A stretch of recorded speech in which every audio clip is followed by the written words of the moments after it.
to Sephiroth, the new Smash character. Okay, cool. Let me just get my Switch back out again. Okay, go on. We'll see you in about an hour, Mike. I'm just gonna play the Messenger. So this week, so Swinny and I are big fans of Smash Ultimate. Really? We both have the Fighters Pass. Mike, So if you're not to me, shut up. So every new character that comes out, both Swinny and I are super pumped for. And we had the announcement of Sephiroth as part of the Game Awards, which was cool. It basically opened up the Game Awards. And then we had the announcement that this week we would have the direct from Sakurai, the game creator, just around how the character works. And the thing that Swinny and I are always interested in is when is the character available? Because it has been very dynamic in terms of, long time or very short time. This one was the strangest. Swinny, I reckon the strangest kind of like availability they've ever had in Smash, right? Easily. Nothing else compares. And in a really cool thing that they've done, they've actually introduced a new thing into the game called the Sephiroth Challenge. Mike's just showing his Switch. Have you bought that, or are you just showing an image? You're just showing an image of it. Sorry. Yeah, just in the video, he's showing an image of Sephiroth. I thought he'd actually bought it. That they have the Sephiroth Challenge, which means that from even now until Tuesday, you can challenge Sephiroth, and there's 3 levels of difficulty: easy, medium, and then very hard. And if you beat him, you actually unlock the character straight away. Now, the easy challenge is what I tried first, just to get through it, and it was insanely easy. So, I don't know. I think effectively it's available now. Would you say that's incorrect, Swinny?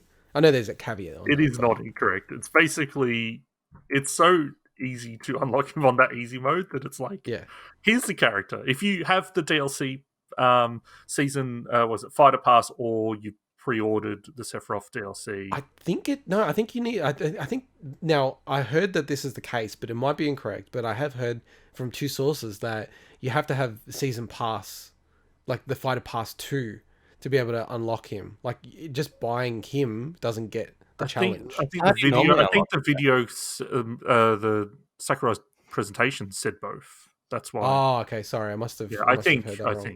So under normal circumstances, how do you unlock him if you have him as a DLC character? Well, with all the DLC characters, they've just said it's coming out on this day.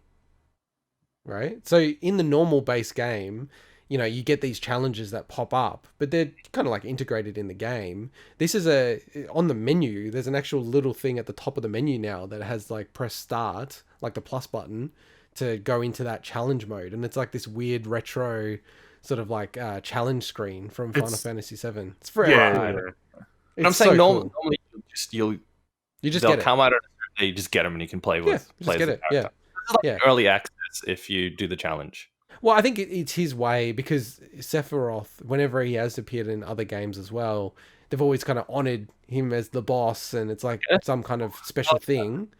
So it's very cool that they've done this. Someone doesn't play the game. That sounds like a really cool concept. And I must admit, because I haven't beaten the very hard mode. I've only tried it 4 or 5 times. It was basically like easy, medium. I just plowed through that, and then I got to very hard. I'm like, oh wow, okay, I need to actually try on this. I actually wish that they did go through what he wanted to do initially, which was do the challenge. If you lose, then you have to wait. Like, I kind of think that that's kind of nasty and kind of cool in a way. I don't know about you, Swinny. I would love it just to see how many people backlash. I would have if it was on easy, I don't think either of us would have lost. But there's some people that would have just lost by SDing by accident or something, and you're like, oh my god. Now I have to wait, I kind of wish that they made a mode where it was like, because not the medium difficulty, which is too easy still, but maybe in between the very hard and medium. Like, by the way, very hard. You have professional players losing against Sephiroth in the very hard mode. Have you seen that, Swinny? Yeah. But so I mean, like, it's not that easy. Like, people are, if there was a difficulty between the two, that would be cool. And if it was just like a one-off, like you can only do it once. Like, I kind of would love that. That would be kind of sick, actually. Mike, what were you saying? I'm just curious to see your contributions to this topic. What was I saying? You just interrupted randomly. Very hard, obviously. That's why it's called very hard mode.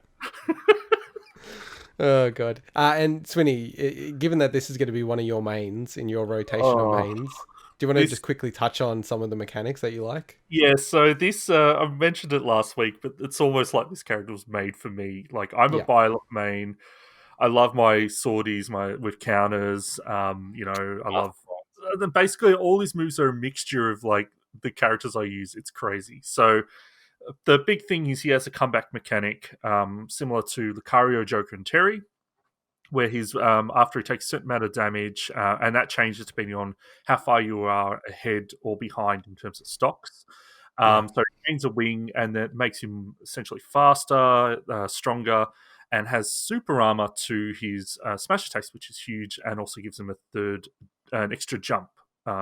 But when you kill someone, you lose the wing. When you die, you lose the wing. So it's kind of, I think, the balance in an interesting way. And in terms of, I guess, his general moves, you know, he's tall, but he's lightweight, so he can actually be killed quite easily. But his range is incredible, as you'd expect. But the trade-off is he has a lot of slow recovery on the majority of his moves. He's got some quick moves that aren't the case, but they generally aren't the ones with range. And in terms of special moves, you know, he's got a charge projectile that is different based on how long you charge, which is cool. It's kind of very similar to Heroes, kind of mix of Heroes, standard, neutral B, special, I can't remember the name of it, and also Kafriz, I think, and as well as his Kaboom in a way. He's got a counter, as I said. He's got, you know, a bunch of cool other special moves, and his final smash is basically Supernova, which is all cool. And it's great to see, especially people that haven't played Final Fantasy VII, be like, oh man, he blows up a planet? Yeah, like that's like a 1 minute long sequence of him blowing up heaps of planets. Spoiler alert. I mean, you've already been shown what it looks like. So I have to say, you know, because we're just like, like above average players of Smash. Yeah. And man, you started playing Sephiroth. As soon as I started playing against the computer, I was like, oh man, this is going to be so annoying because it's your style of play. Like all the positives of this character. And then that bloody up smash is just ridiculous. Like it's a joke. It's so rangy. I do wonder if they're going to balance that. Like that's one component. I'm like, it is like ridiculous how the range and the hitbox on that thing. Well, that's not even his most unfair move. Like I've been watching a lot. You don't think so?